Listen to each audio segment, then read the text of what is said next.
Operation સિંધુને લઈ દેશની સેનાના પરાક્રમને બિરદાવવા માટે ડભોઈ ધારાસભ્ય શૈલેષભાઈ મહેતા, જિલ્લા ભાજપ પ્રમુખ રસિક પ્રજાપતિના અધ્યક્ષતામાં ભવ્ય તિરંગા યાત્રા ડભોઈ એપીએમસી મેદાનથી નીકળી હતી। મોટી સંખ્યામાં નગરજનો આ તિરંગા યાત્રામાં જોડાયા હતા। સમગ્ર દેશમાં હાલ પહેલગામ હુમલાનો બદલો લઈ ભારતીય સૈન્ય પરાક્રમ બતાવી દેશના આતંકવાદમાંથી મુક્તિ માટે ઓપરેશન સિંદૂરથી એર સ્ટ્રાઇક કરી આતંકવાદી ઠેકાણાને ધ્વસ્ત કર્યા હતા।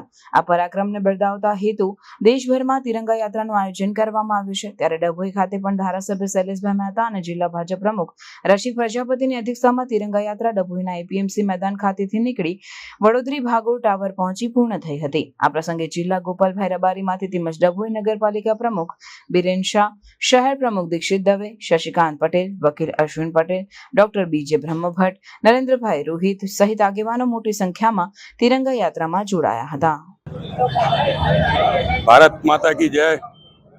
जे रीते पहलगाम में आतंकवादियों द्वारा 26 जेटला लोकोने मारी नाखवामां आव्या अने एना कारणे समग्र देश में एक आक्रोशનું वातावरण पैदा થયું।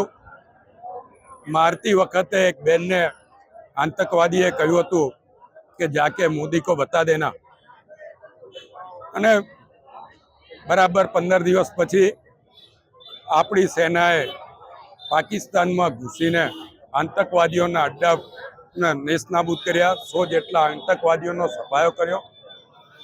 ત્યાર પછી પણ युद्धનું वातावरण सर्जाયું અને જે રીતે આપણી સેનાએ મોદી સાહેબના આદેશથી ઘરમાં ઘૂસીને એ લોકોને સબક શીખવાડ્યા અને એ લોકોના એરપોર્ટોને પણ નુકસાન કરવામાં આવ્યું।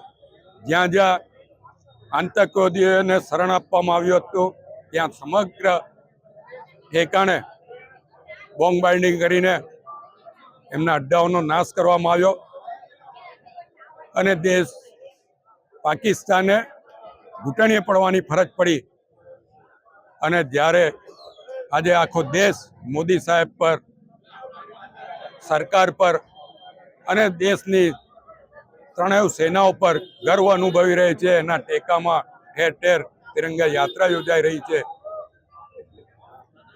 કોઈ ધર્મના કે જ્ઞાતિના કે પક્ષોના ભેદભાવ વગર તમામ લોકો આ યાત્રાઓમાં જોડાય છે। આજે દર્ભાવતી નગરીમાં પણ તિરંગા યાત્રા યોજાઈ।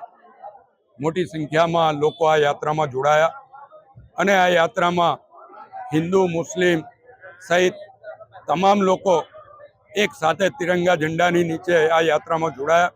હું તમામને અભિનંદન આપું છું, શુભેચ્છા પાઠવું છું અને મોદી સાહેબને એક મેસેજ કે સમગ્ર દેશની સાથે સાથે દર્ભાવતી નગરી પણ તમારી જોડે છે।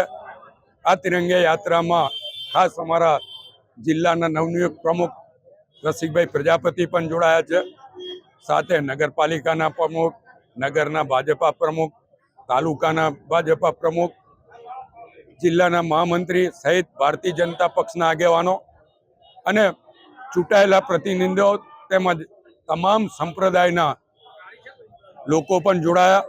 વિશેષ કરીને સ્વામિનારાયણના સંત પુરાણી સ્વામીના આશીર્વાદ પ્રાપ્ત થયા, બ્રહ્માકુરીની બહેનોના આશીર્વાદ પ્રાપ્ત થયા।